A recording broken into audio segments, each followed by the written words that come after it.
Filipenses 2, a partir do verso 19, que diz assim: espero no Senhor Jesus enviar-lhes Timóteo o mais breve possível, a fim de que eu me sinta animado também ao receber notícia de vocês. Porque não tenho ninguém com esse mesmo sentimento e que se preocupe tão sinceramente por vocês. Todos os outros buscam os seus próprios interesses e não os de Jesus Cristo. Quanto a Timóteo, vocês conhecem o seu caráter aprovado, pois serviu ao Evangelho, junto comigo, como um filho trabalha ao lado do pai. Portanto, este é quem espero enviar, tão logo eu saiba como vai ficar a minha situação.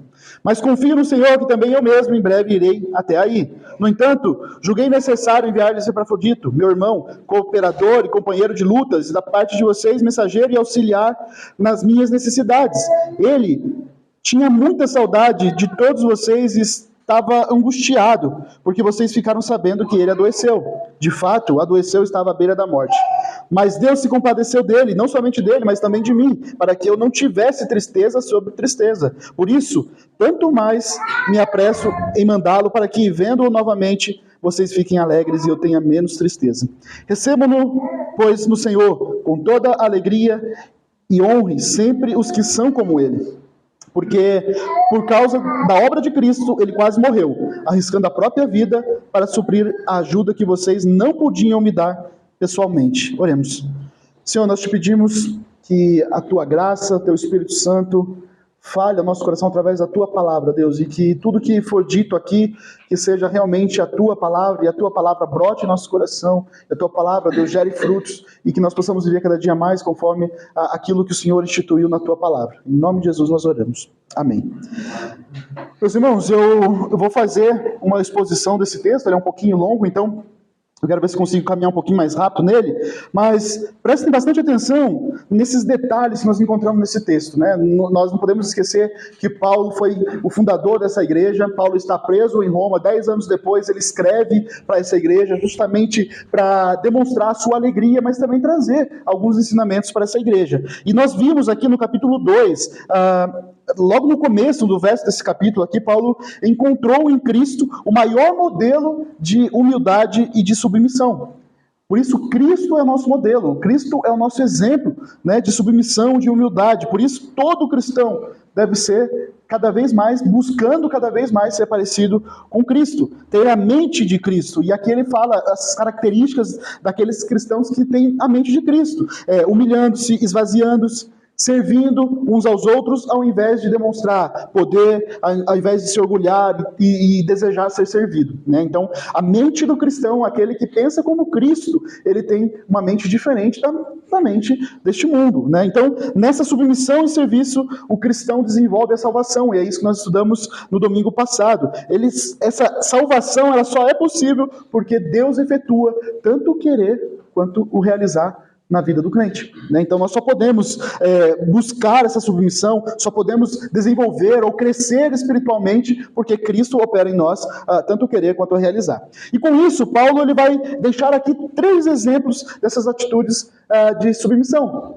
O principal exemplo é Cristo, mas ele também vai citar outros como exemplo. Ele mesmo vai citar como sendo o exemplo, no verso 17 e 18, vai dizer ainda que eu seja dado como libação, né, para ensiná-los a respeito de Cristo. Ele dá como exemplo aqui esses seus auxiliadores que nós lemos aqui, Timóteo e Epafrodito, né, ou seja, ele quer dizer que esses daqui têm uma mente submissa a Cristo, né? Então sabemos que quando Paulo escreve essa carta, ele não estava sozinho. Logo no começo do texto ali do capítulo 1, Timóteo demonstra, Paulo fala que Timóteo estava com Paulo, e também Epafrodito, né? Então, nessa passagem, Paulo vai falar um pouquinho mais desses 2 personagens. Eu queria que os irmãos acompanhassem comigo, a partir então do verso 19 que nós lemos, e peço a gentileza para os irmãos não fecharem a Bíblia, porque nós vamos discorrer sobre ela aqui, sobre esse texto, tá bom? Então, olha só, meus irmãos, no verso 19, Paulo diz: espero no Senhor Jesus enviar-lhes Timóteo o mais breve possível, a fim de que eu me sinta animado também a receber a notícia de vocês. Espero no Senhor. Ou seja, Paulo sabe da soberania de Deus, Paulo sabe que se for da vontade permissiva de Deus, ele poderia enviar então Timóteo. Paulo reconhece que é a vontade, é o desejo dele, ele quer fazer isso, mas ele sabe que isso só pode acontecer se for também da vontade de Deus, se for da vontade decretiva de Deus, da vontade permissiva de Deus. E quem que era Timóteo? Timóteo era companheiro de Paulo. Talvez aqui a maioria talvez conheça a respeito desse pastor, né? Ele era evangelista também. No verso 1 ali do capítulo 1, ele vai dizer que era companheiro de Paulo. E eu gosto de citar sempre que Paulo faz questão de dizer que tanto Paulo quanto Timóteo era servo de Cristo junto de Paulo. Então eles tinham Jesus como Senhor das suas decisões. Eles estavam vivendo tendo Cristo como Senhor, como seu Senhor, e eles, né, o servo aqui, a palavra doulos, como escravo mesmo de Cristo. Veja esse entendimento que Paulo tem, né? E mesmo preso, podendo vir a morrer, a sentença aqui provavelmente já estava por vir, Paulo queria enviar Timóteo à igreja dos Filipenses. Porque para Paulo, Timóteo era a melhor pessoa para continuar o ministério, para continuar o trabalho que Paulo já estava desenvolvendo com essa igreja, para cumprir essa missão. Veja o que Paulo descreve a respeito dessa aptidão de Timóteo para esse procedimento. Verso 20.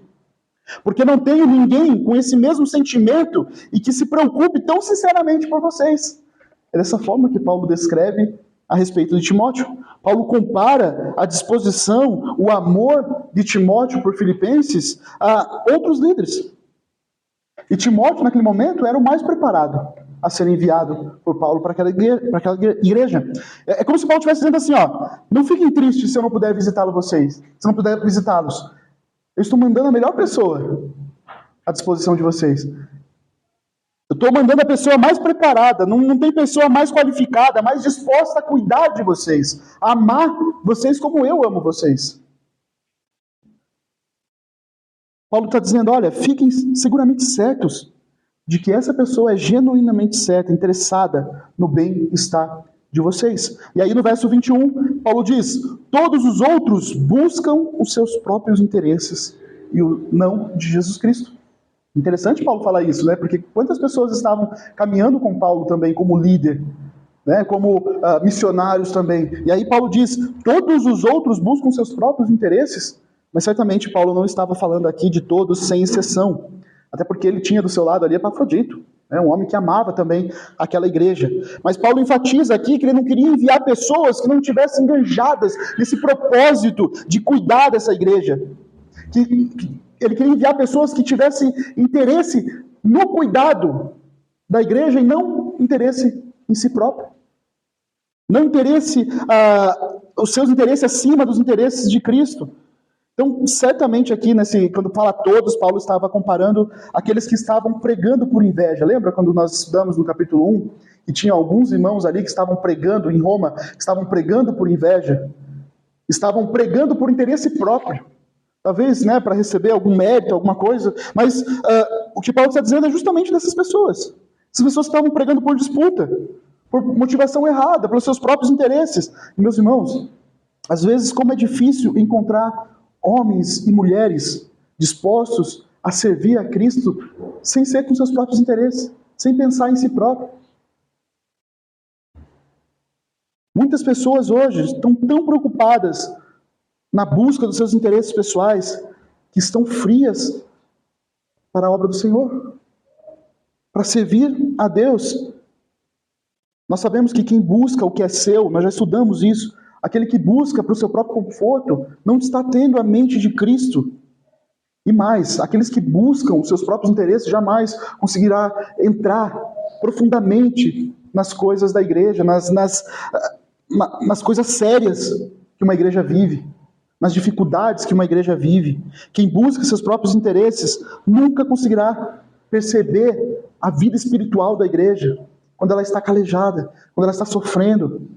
Por quê? Porque está buscando seu próprio interesse. E hoje nós estamos cheios de pastores buscando fama, buscando likes, buscando cada vez mais aí ser coaches, né? Autoajuda, usando o púlpito para os seus próprios interesses, para crescer na vida, para se desenvolver na vida, mas não seriamente pensando na igreja, não seriamente pensando nos irmãos, mais interessados em si mesmo do que no Evangelho de Cristo. mais interessado em si mesmo do que no cuidado espiritual pela vida dos irmãos, pouco preocupado se a igreja está realmente ouvindo o evangelho. É o que mais encontramos hoje nas igrejas. Essa preocupação lá embaixo, e a preocupação consigo mesmo sempre, né? Em ativa, sempre no alto. E não era muito diferente aqui na época de Paulo, meus irmãos. É por isso que Paulo queria enviar Timóteo, aquele aprovado, a essa igreja em Filipos. Olha o que diz no verso 22. Quanto a Timóteo, vocês conhecem o seu caráter provado, pois serviu ao evangelho junto comigo, como um filho trabalha ao lado do pai. Vocês conhecem Timóteo, vocês sabem a respeito dele, vocês conhecem o caráter dele. Nós podemos ver nas cartas de Paulo a Timóteo a respeito de Timóteo. Você pode estudar e ver como esse homem era aquele homem de Deus mesmo, o homem que não buscava seus interesses, assim como Paulo não buscava seus interesses. Inclusive, Paulo estava disposto a morrer pelos irmãos, para continuar pregando o evangelho, para continuar cuidando dos irmãos, e Timóteo não era diferente. Timóteo era um exemplo de líder, era um exemplo de pastor. E aqui Paulo ele faz essa comparação da relação de Timóteo com a de um filho. Ele diz, Timóteo é como se fosse um meu filho. A palavra aqui no grego é de um pai com uma criança. Então, dessa forma era o relacionamento de Paulo com Timóteo. Tão próximo. Um pai que cuida do seu filho e um filho que pensa no interesse dos pais, que serve também ao pai. Então, essa era a atitude de Timóteo aqui. Por isso que Paulo entende que Timóteo é a melhor pessoa para ir a essa igreja, para cuidar dessa igreja. E veja qual que era a causa aqui de Timóteo ser enviado: Evangelho.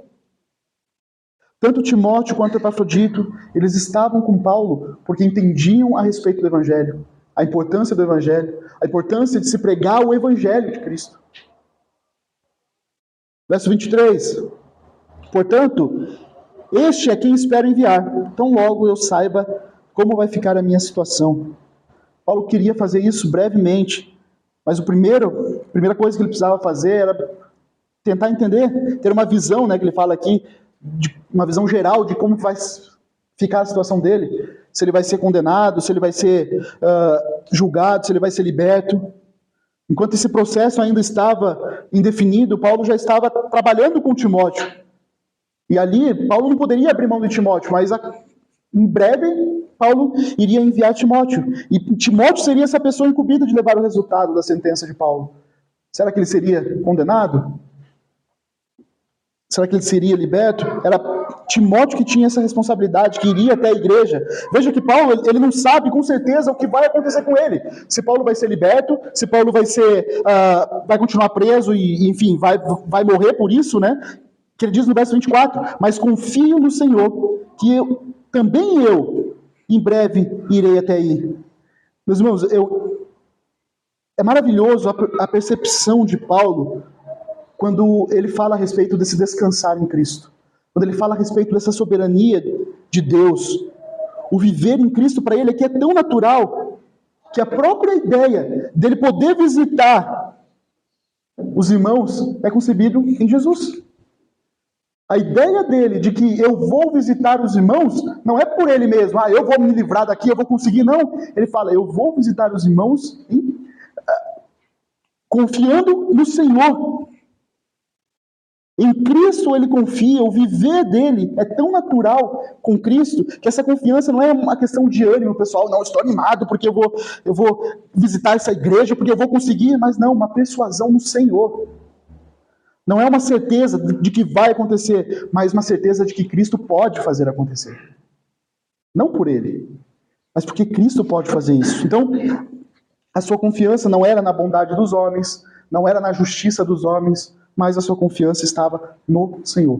Ele sabia que Cristo poderia fazer milagres acontecer, Cristo poderia libertá-lo, Cristo poderia dar essa oportunidade a ele visitar a igreja de Filipe, porque ele confiava em Cristo e dependia totalmente de Cristo. E agora Paulo, meus irmãos, ele vai se voltar para Epafrodito.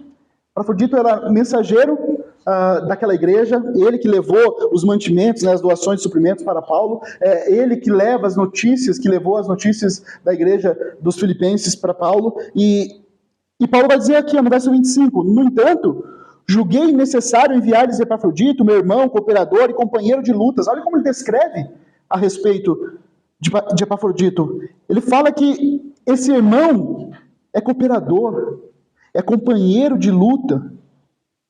Ele está unido ao apóstolo Paulo aqui não só na fé, mas também no trabalho do evangelho, nas lutas, companheiros de lutas, ele fala aqui, né? E aqui tem ele diz aqui no restinho, e parte de vocês, mensageiro e auxiliar nas minhas necessidades. Paulo diz que Epafrodito tem sido mensageiro. Aqui a palavra mensageiro é apóstolo, né? E apóstolo o que significa? Representante oficial.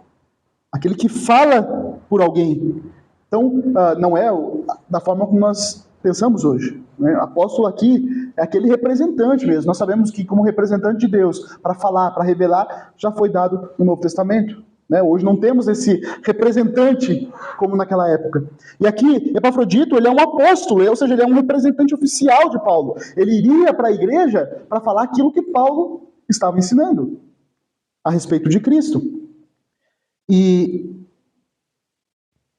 olha só como nós percebemos essa indicação importante da personalidade de Epafrodito. Ele estava sempre pronto a fazer os trabalhos mais comuns. Os trabalhos ali talvez menos honroso, né? E hoje não é o que nós encontramos. Nós encontramos muitos crentes, muitos líderes, muitos membros de igrejas mais interessados naqueles trabalhos mais agradáveis, naqueles trabalhos talvez que têm mais visibilidade, né? Onde as pessoas estão observando, e os mínimos detalhes, a gente não vê muitas vezes pessoas querendo se levantar para fazer isso, do cuidar das coisas da igreja, de cuidar de bancos serem colocados aqui. Quando você chega, os bancos estão aqui, tem alguém servindo, e tem alguém entendendo esse propósito, do que é essa igreja, do que é edificar uns aos outros. E assim como Paulo faz esse reconhecimento, nós também devemos agradecer a Deus pela vida dessas pessoas, que não estão esperando reconhecimento, que não fazem aqueles trabalhos onde se mostram, né, que parecem visíveis, sem alarde. Nós temos que agradecer a Deus por essas pessoas também. E durante esse tempo que Paulo ficou ali preso, Epafrodito foi visitá-lo, só que Epafrodito fica seriamente doente. E a igreja ficou sabendo a respeito de Epafrodito. Olha o verso 26. Ele tinha muita saudade de todos vocês e estava angustiado porque vocês ficaram sabendo que ele adoeceu. Veja só, meus irmãos, a igreja tinha enviado Epafrodito a uma distância. Se você pega ali onde era provavelmente Filipos e Roma, é uma distância de mais ou menos 1.100 quilômetros. Imagine caminhar isso. Imagine andar tudo isso, né? E Epafrodito fez isso para estar próximo a Paulo, para prestar essa ajuda a Paulo. Só que, infelizmente, ali Epafrodito adoece. E como resultado disso, ele quase morre, é o que diz aqui no verso 27. Mas veja que Epafrodito ele se preocupa, ele fica angustiado quando viu que aqueles irmãos estavam sabendo a respeito de que Epafrodito estava doente. Talvez ele estava imaginando que eles pudessem se sentir culpados, né, de ter enviado Epafrodito, a gente não sabe, mas fato é que Epafrodito estava angustiado, porque agora a igreja estava sabendo a respeito da doença de Epafrodito. E veja como ele adoeceu seriamente, verso 27, de fato, adoeceu, estava à beira da morte. Imagine, hoje é tudo tão fácil, né, servir, é muito fácil servir a Deus hoje. Mas imagine 1.100 quilômetros, uma distância dessa, para ajudar Paulo, para ajudar, acima de tudo, entendendo, ajudando no ministério, na pregação do Evangelho. Só que algo maravilhoso aconteceu aqui, e Paulo vai dizer, mas Deus se compadeceu dele, e não somente dele, mas também de mim, para que eu não tivesse tristeza sobre tristeza. Então, graciosamente, Deus restaura a saúde de Epafrodito.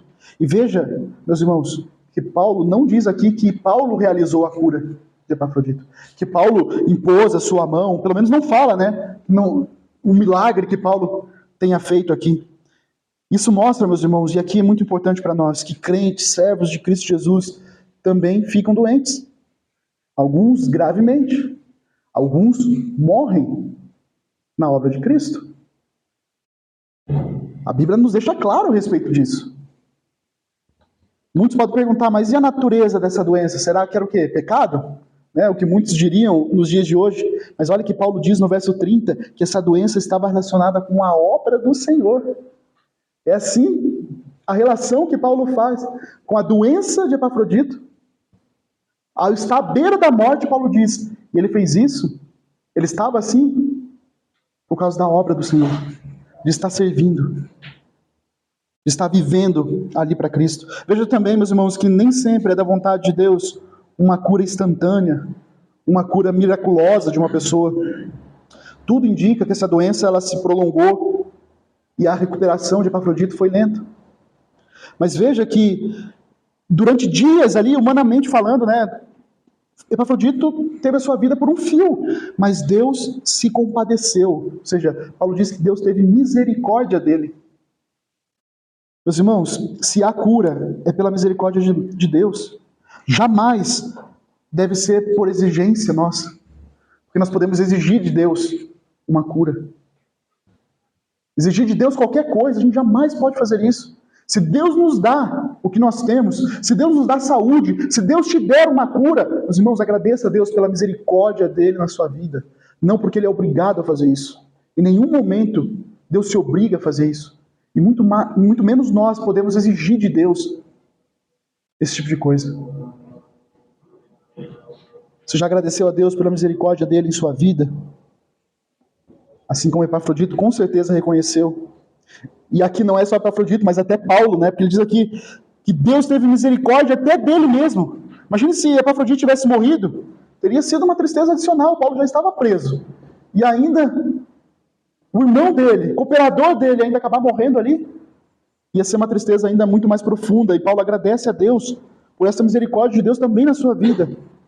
E aí, meus irmãos, depois dessa recuperação aí dada pela misericórdia de Deus, a gente vê aqui no verso 28, que a gente viu no verso 27 que Epafrodito estava com saudade, né, da igreja, e Paulo então imediatamente quer enviar Epafrodito à igreja. Verso 28, por isso, tanto mais me apresso em mandá-lo, para que vendo-o novamente, vocês fiquem alegres e eu tenho menos tristeza. Ou seja, para atender o desejo de Epafrodito, né, essa angústia que ele estava vivendo, Paulo ordena então a Epafrodito a regressar a igreja de Filipos, e para que os irmãos ali também se alegrassem. E Paulo faz uma recomendação agora, meus irmãos, a essa igreja. A maneira como Epafrodito deveria ser recebido, no verso 29, diz, recebam-no, pois, no Senhor, com toda a alegria, e honrem sempre os que são como ele. Isso aqui é um chamado para nós, meus irmãos. Isso aqui é uma ordenança para nós, como igreja. Para a igreja de Filipos, eles deveriam receber Epafrodito com uma profunda gratidão para com o Senhor. Certamente ele não ia só ser recebido com, bem-vindo, vem aqui, senta aqui com a gente. Mas honrando mesmo. Mas o que o apóstolo Paulo nos ensina aqui também é que nós devemos demonstrar respeito com aqueles que se revelam dispostos a sacrificar as suas vidas por amor a Cristo. Nós devemos, como crentes em Cristo Jesus, honrar aqueles que são como Epafroditos, aqueles que são como aqueles que abrem mão de tudo para viver o Evangelho de Cristo. Essas pessoas têm que ser honradas. Quantos pastores, quantos líderes, quantos missionários estão fazendo isso todos os dias, dedicando a sua vida a Cristo? Para eles, sem dúvida nenhuma, é um grande privilégio servir ao Senhor, mas é um grande privilégio para a igreja também honrar essas pessoas, orar por elas, abençoá-las financeiramente. Esse é o papel da igreja. Paulo está nos mostrando o que é um papel de igreja. Honrar aqueles que vivem para Cristo. Não que a gente não faça isso, mas pessoas que estão se dedicando todos os seus dias. Você dedica 24 horas do seu dia, você dedica todas as horas do seu dia para evangelizar, pregando o Evangelho. Nós sabemos que Deus levanta pessoas para isso. Pessoas para irem longe, pregar o Evangelho onde ninguém quer ir. Deus levanta esse tipo de pessoas e a igreja tem o dever de honrar essas pessoas. Verso 30. Veja que os crentes aqui deveriam reconhecer isso, reconhecer que aqueles que anunciam o Evangelho, vivem para Cristo, perdem seu conforto, como Epafrodito fez. Verso 30, porque por causa da obra de Cristo, ele quase morreu, arriscando a própria vida para suprir a ajuda que vocês não podiam me dar pessoalmente. Essa carência, né, que Paulo diz aqui, que ajuda que vocês não poderiam dar pessoalmente aqui, está referindo à impossibilidade dos filipenses estarem com Paulo. Nós sabemos o quanto essa igreja tem ajudado Paulo, ajudou Epafrodito a estar ali, né, mas é nesse sentido que Paulo está dizendo que vocês não poderiam fazer isso pessoalmente.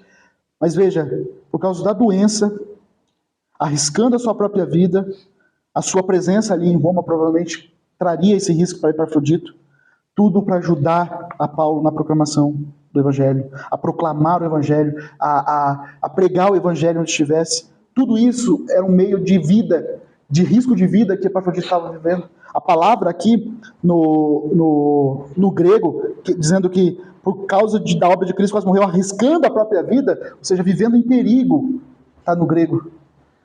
Vivendo o tempo todo em perigo. Epafrodito estava vivendo, não só na doença, mas só de fazer essa viagem, de estar em Roma, podendo ser preso como Paulo estava preso. Ou seja, arriscando a sua vida para a obra de Cristo. Meus irmãos, com certeza, o exemplo de Paulo, de Timóteo, de Epafrodito aqui devem ser imitados por todos nós. Amém? Quero fazer algumas conclusões diante do que nós já vimos aqui. Meus irmãos, esse exemplo de submissão a Cristo, a pergunta que nós devemos fazer é: será que nós estamos dispostos também a permitir que o Santo Espírito de Cristo, de Deus, reproduza em nós essa mentalidade? Sermos igual a Cristo, vivemos igual a Cristo? Ou será que a pressão deste mundo carnal, corrompido, depravado, como nós vimos na semana passada, tem nos motivado a continuar vivendo nessa vida? Ou desenvolver a nossa fé na submissão a Cristo? Veja aqui, meus irmãos, que no verso 21, Paulo destaca que muitos estavam se afundando nesse oceano que é dos seus próprios interesses. E muitos estão assim também nos dias de hoje, tão entretidos com os cuidados dessa vida, que não tem tempo para as coisas de Cristo, para a obra do Senhor. Em nosso pequeno mundo de lares, geladeiras, televisão, entretenimento, mesmo sendo exortados, Paulo diz que tem pessoas que continuam vivendo com seus próprios interesses, não mudam de vida, como Jesus comparou, lembra lá em Lucas, do capítulo 8, verso 14, daqueles que ouviam a palavra, ouviam a exortação, mas essa palavra caía num terreno que não era fértil. Jesus fala lá, mas ouviam e no decorrer dos dias eram sufocados com os cuidados, com as riquezas, com os deleites da vida. Os seus frutos não chegavam a amadurecer. Meus irmãos, o que temos de crentes hoje, onde ouvem a palavra, ouvem o Evangelho, mas por causa das coisas deste mundo, por causa das riquezas, dos deleites da vida, os frutos não geram, a semente não gera fruto. Não tem mudança, não amadurece. Não permita, meus irmãos, que a distração deste mundo sufoque aquilo que você tem aprendido aqui, domingo a domingo. Coloque em prática aquilo que nós estamos aprendendo. Paulo nos ensina também que nós não podemos deixar de agradecer a misericórdia de Deus todos os dias em nossas vidas. Assim como o profeta Jeremias declarou lá em Lamentações 3, 22, as misericórdias do Senhor são a causa de não sermos consumidos, porque as suas misericórdias não têm fim, renovam-se a cada manhã. Grande é a tua fidelidade. Amém? Nos alegramos em Cristo, com saúde, enfermos, sem dinheiro, com dinheiro, mas sempre com o coração agradecido, agradecendo a Deus pela misericórdia dele em nossas vidas. E por fim, como igreja, honremos aqueles que vivem servindo a Deus, aqueles que abrem mão de suas vidas para servir a Cristo o tempo todo. Honre os líderes, honre os pastores, honre os diáconos, aqueles que servem sem serem percebidos, que estão servindo na igreja. Muitas vezes a gente nem percebe. É isso que nós tiramos como lição desses versos e do que Paulo escreveu aqui. Vamos orar?